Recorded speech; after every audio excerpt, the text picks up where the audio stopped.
Hello दोस्तों, मैं गोगन राम व्याख्याता हिंदी आपके समक्ष फिर से वर्ण विचार पर चर्चा करने के लिए प्रस्तुत हुआ हूँ। हम चर्चा कर रहे थे वर्ण विचार पर और उसमें हमने स्वर वर्ण के बारे में पढ़ा था। तो आज हम पढ़ेंगे व्यंजन वर्ण के बारे में कि व्यंजन वर्ण क्या होता है, उसका वर्गीकरण कितने आधार पर किया जाता है, वो सब आज हम पढ़ेंगे। वर्ण के बारे में पढ़ते समय एक बात मेरे सामने आई थी। कुछ बच्चों ने पूछा था कि सर अक्षर में समस्या आती है।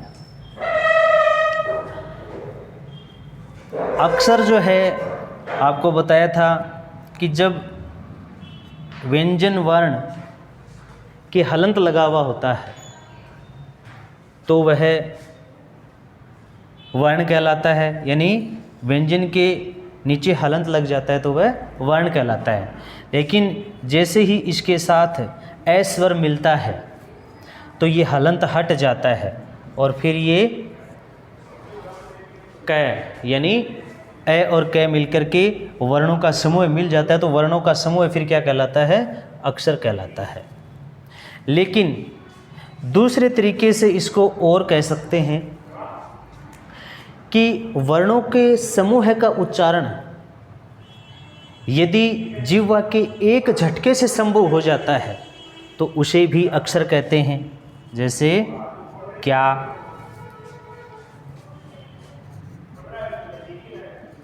स्नान। तो यहाँ ये है कि ये ध्यान रखने वाली बात है कि जहाँ केवल एक ही स्वर होता है, जहाँ केवल एक ही स्वर होता है वहाँ अक्षर होता है, उसको अक्षर बोलते हैं। जिसमें केवल एक ही स्वर मिला हुआ होता है, एक से अधिक स्वर मिलते ही वो अक्षर नहीं कहलाएगा, फिर शब्द बन जाएगा। जहाँ तक उसमें एक ही स्वर मिला हुआ होता है, जैसे स्नान शब्द है तो इसको अलग करोगे तो से, फिर ने, आ और पहले से हलंत है। तो इसमें देखो स्वर एक ही है, यहाँ पर भी स्वर एक ही है।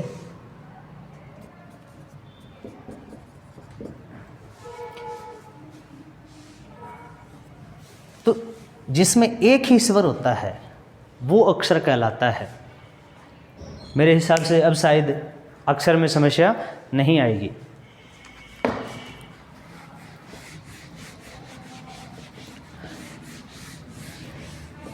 अब हम बात करते हैं व्यंजन वर्ण पर।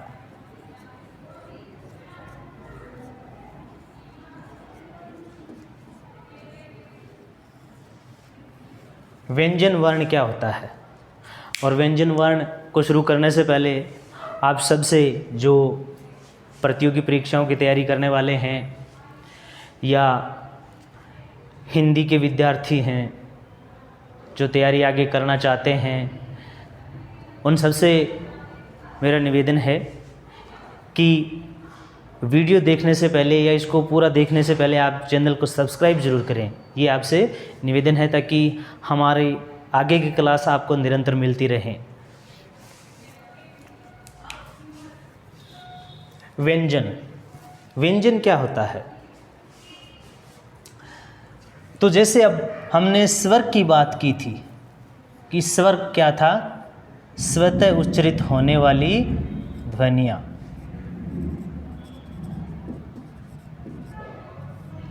स्वतः उच्चरित होने वाली ध्वनियाँ स्वर थी।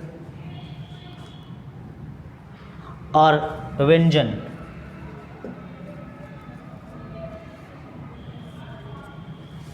व्यंजन को हम कह सकते हैं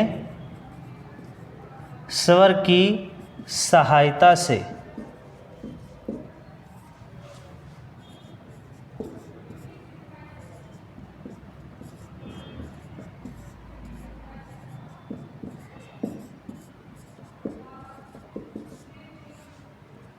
स्वर की सहायता से बोली जाने वाली ध्वनियाँ व्यंजन ध्वनियाँ कहलाती हैं।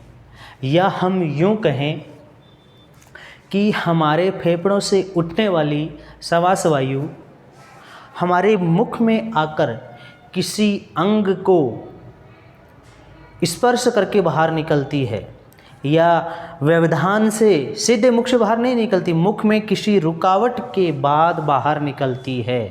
फेफड़ों से जो श्वास वायु उठती है वो मुख में आकर रुकावट के बाद बाहर निकलती है। स्वर ध्वनियों में तो क्या होता है, वो वायु जो होती है फेफड़ों से उठने वाली वो सीधे बाहर निकल जाती है बिना किसी रुकावट के, और व्यंजन में वही वायु जो फेफड़ों से उठती है वो किसी ना किसी रुकावट के बाद बाहर मुख से बाहर निकलती है। तो वो यानी मुख में वो थोड़ा ठहराव लेती है, तो वो ध्वनियाँ व्यंजन ध्वनियाँ कहलाती हैं। या जो स्वर की सहायता से बोली जाती हैं वो ध्वनियाँ व्यंजन ध्वनियाँ कहलाती हैं। ये तो बात हुई व्यंजन ध्वनि की, कि जो ध्वनि स्वर की सहायता से बोली जाती है वो व्यंजन ध्वनि। अब हिंदी में व्यंजन ध्वनियाँ कितनी हैं, यानी हिंदी भाषा में व्यंजन ध्वनियाँ कितनी हैं,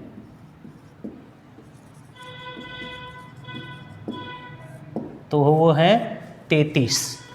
हिंदी भाषा में व्यंजन ध्वनियाँ 33 हैं, और इन 33 ध्वनियों को, ये जो 33 व्यंजन ध्वनियाँ हैं, इनको 3 श्रेणियों में विभाजित किया जाता है।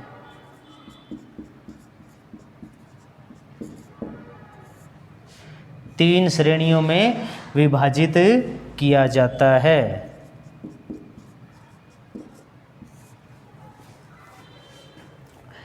हिंदी भाषा में व्यंजन ध्वनियाँ 33, और इन 33 व्यंजन ध्वनियों को 3 श्रेणियों में बांटा जाता है।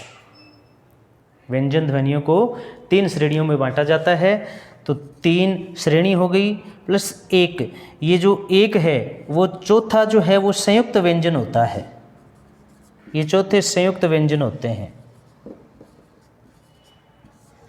कुल 4 हैं, लेकिन मुख्य रूप से इनकी श्रेणियाँ 3 ही बताई गई हैं। स्पर्श व्यंजन,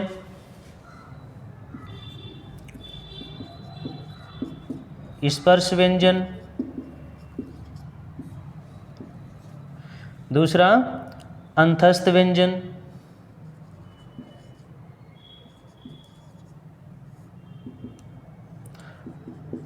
और तीसरा ऊष्म व्यंजन।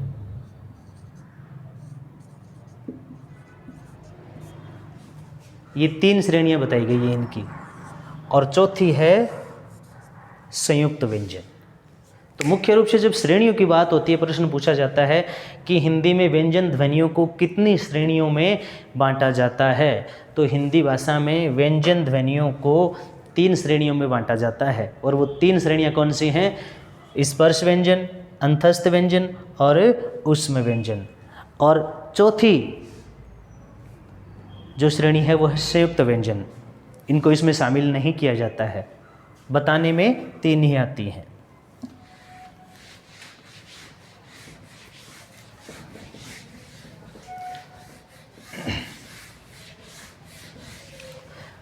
तो अब देखते हैं इनको कि व्यंजन ध्वनियाँ कौन सी हो गई? स्वर की सहायता से उच्चरित होने वाली ध्वनियाँ।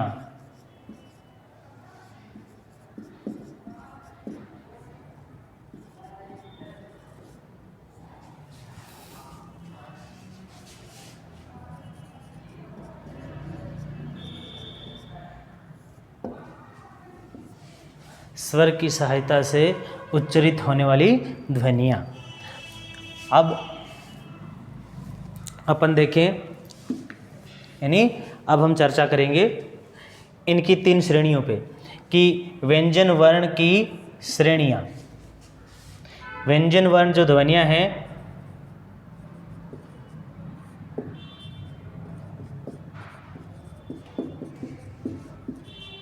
तीन श्रेणियों में विभाजित किया जाता है।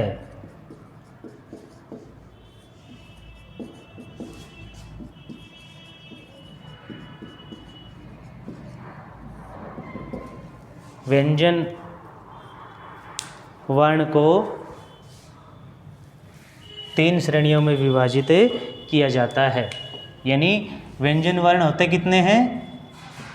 33, और इन 33 व्यंजन वर्ण ध्वनियों को 3 श्रेणियों में विभाजित किया जाता है। अब वो 3 श्रेणियां कौन सी हैं? तो वो 3 श्रेणियां आपको बताता हूं।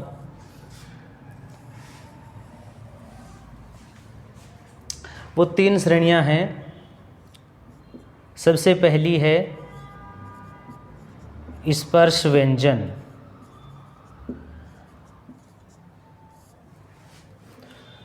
दूसरी है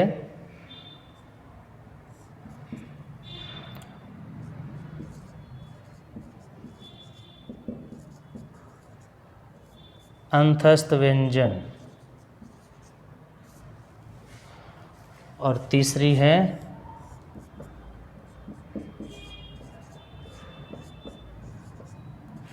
ऊष्म व्यंजन।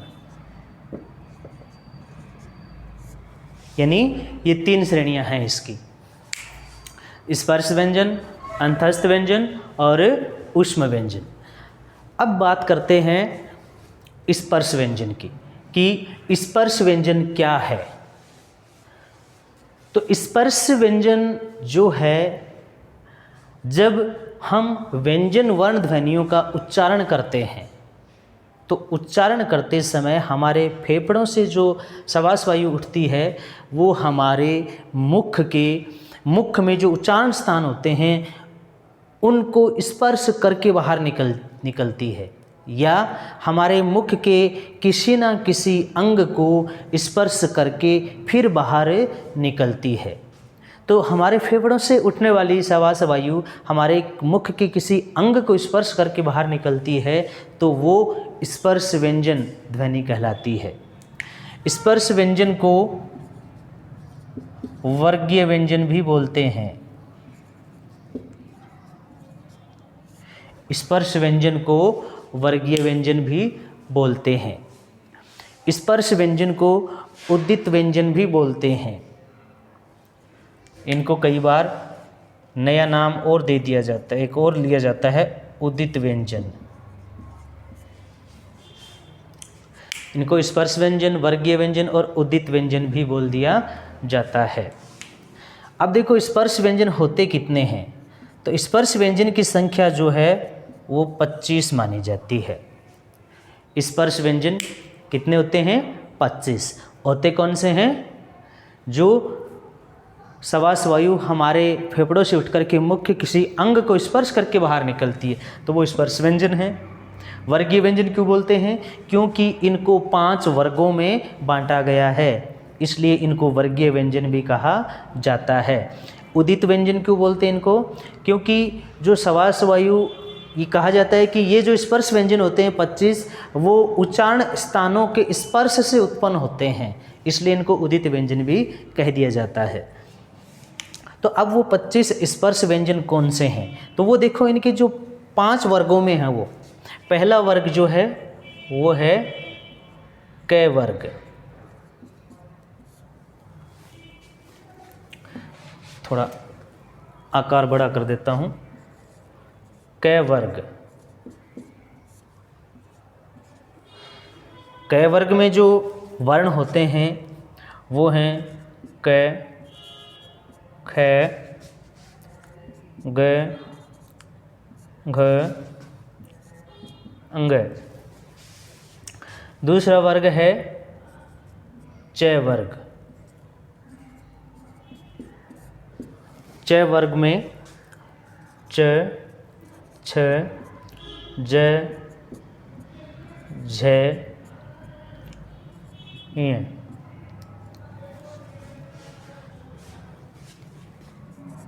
ट वर्ग। ट, ठ, ड, ढ, ण। अब यहाँ एक बात और ध्यान रखने वाली है कि हमारे पास 2 ध्वनियाँ और होती हैं जिनको अड़ और ढ बोलते हैं, उत्क्षिप्त ध्वनि बोला जाता है। उन दोनों ध्वनियों को अगर हम बात करें कि स्पर्श व्यंजन में शामिल करते हैं या नहीं करते हैं, तो स्पर्श व्यंजन में अगर वो शामिल होती हैं तो किस वर्ग में आएंगी? ट वर्ग में। और ट वर्ग में उनका कर्म कहाँ होगा? जैसे ड बोला आपने यहाँ पे, तो यहाँ अड़ आएगा और यहाँ ढ, यहाँ इस वर्ग में उनको शामिल किया जाएगा। फिर है तय वर्ग। तय वर्ग में तय, थ, द, ध, न, और उसके बाद है प वर्ग। प वर्ग में प, फ, ब, भ, म। तो ये 5 वर्ग हैं, यानी 1, 2, 3, 4 और 5, ये 5 वर्ग हैं। क वर्ग, च वर्ग, ट वर्ग, त वर्ग और प वर्ग।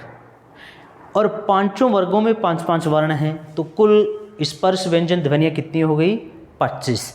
इन 2 को शामिल गिनती में नहीं किया जाता है, लेकिन वर्ग पूछे कौन से वर्ग में है तो वो इस वर्ग में आती हैं, क्योंकि ट वर्ग में शामिल होती है, पर इनको गिनती में शामिल नहीं किया जाता है।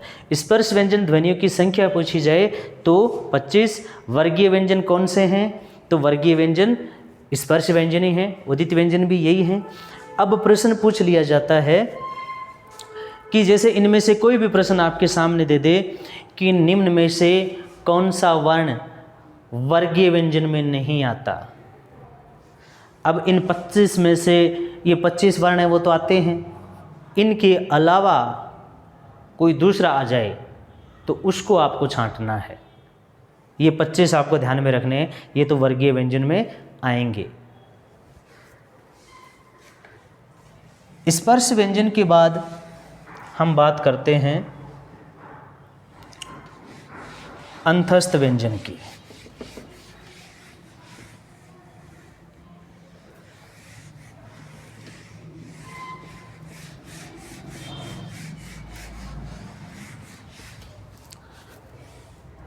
कि अंतस्थ व्यंजन क्या होता है?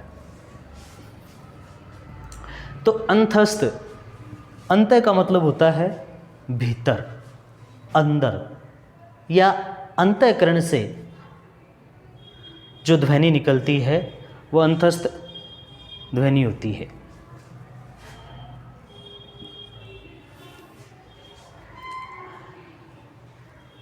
इस अंतस्थ व्यंजन की जो संख्या है वो होती है 4।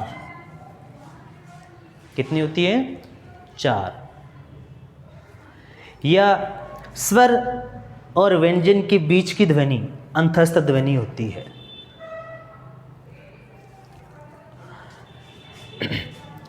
ये 4 ध्वनियाँ कौन कौन सी हैं? य, रे, ले और व। ये 4 ध्वनियाँ हैं कि अंतस्थ व्यंजन ध्वनि की संख्या है तो 4। अंतस्थ व्यंजन ध्वनियाँ कौन सी हैं? य, रे, ले, व। ये 4 ध्वनियाँ होती हैं। या तो इनकी संख्या पूछी जाती है या कौन सी है और कौन सी नहीं है, इस तरह का प्रश्न पूछा जाता है। इनका जब अपन यानी जब हम उच्चारण करते हैं तो स्वर से मिलता जुलता होता है, इसलिए ये और वह को अर्धस्वर भी बोल दिया जाता है।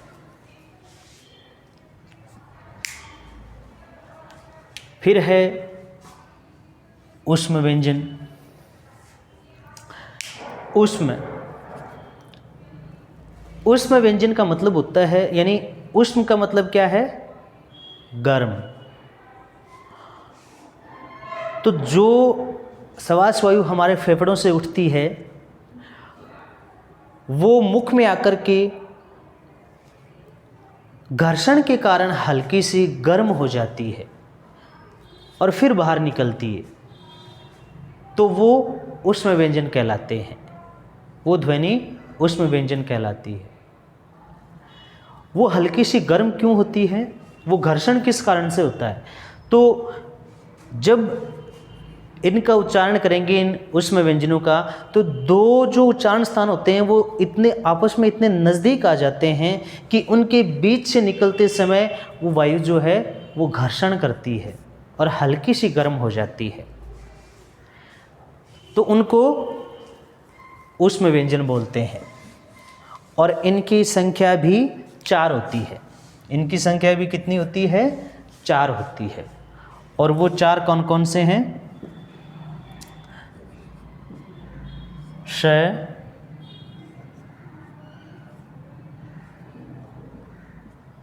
श, स, है, ये 4 हैं।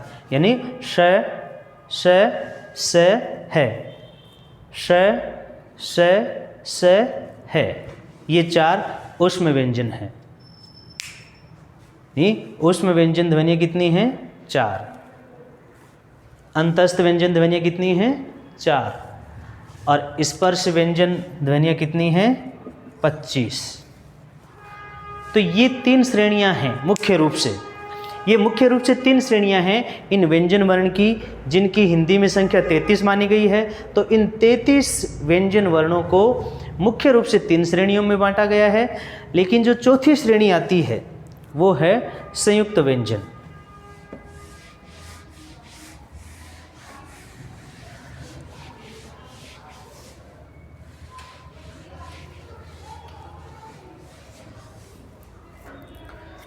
चौथी जो श्रेणी आती है वो है संयुक्त व्यंजन।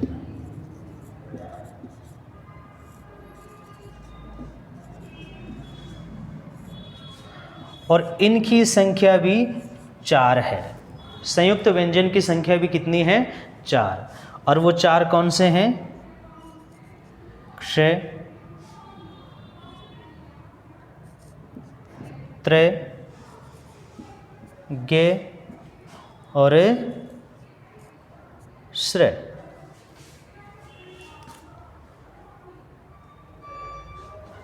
अब देखें अपन, यानी हम देखें कि इनकी व्युत्पत्ति कैसे हुई है, इनकी रचना कैसे हुई है। तो क्ष ये कैसे बना है? कै, धन, यहाँ पे अब कै के साथ कौन सा वर्ण आएगा?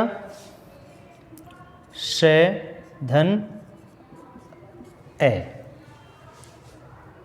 इस तरह से क्षय बना है।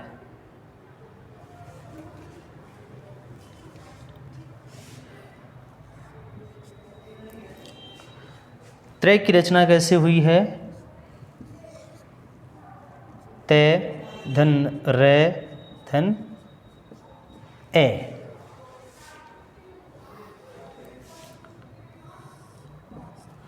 गे की, यानी इसको जे भी बोल सकते हैं अपन, बोलने में अपन गे बोलते हैं इसको, लेकिन इसका सही उच्चारण क्या होता है? जे, यानी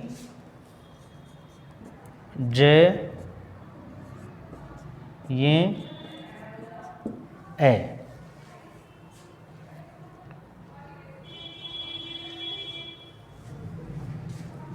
फिर है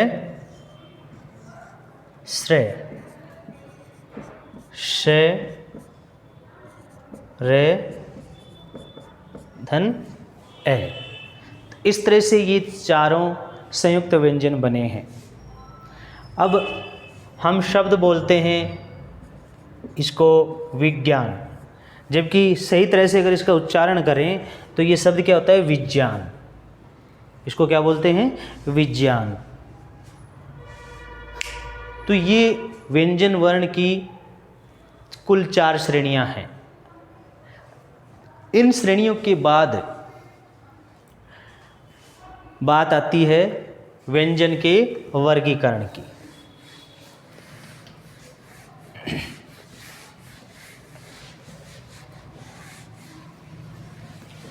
व्यंजन के वर्गीकरण की बात करें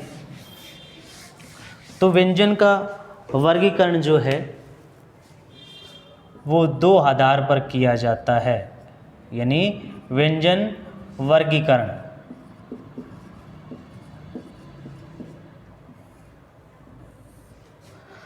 व्यंजन का वर्गीकरण दो आधार पर किया जाता है, और वो दो आधार कौन से हैं?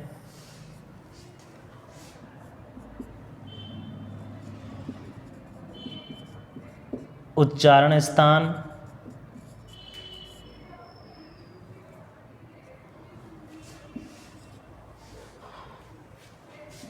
और दूसरा है प्रयत्न विधि का आधार।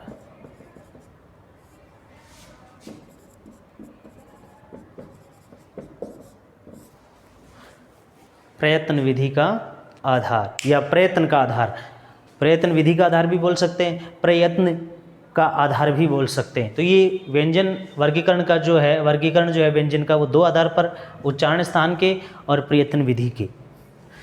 उच्चारण स्थान किसको बोलते हैं, प्रयत्न विधि का आधार क्या होता है, ये अब हम चर्चा करेंगे अगली क्लास में, क्योंकि दोनों को अगर यहाँ पढ़ेंगे तो क्लास बहुत ज़्यादा लंबी हो जाएगी।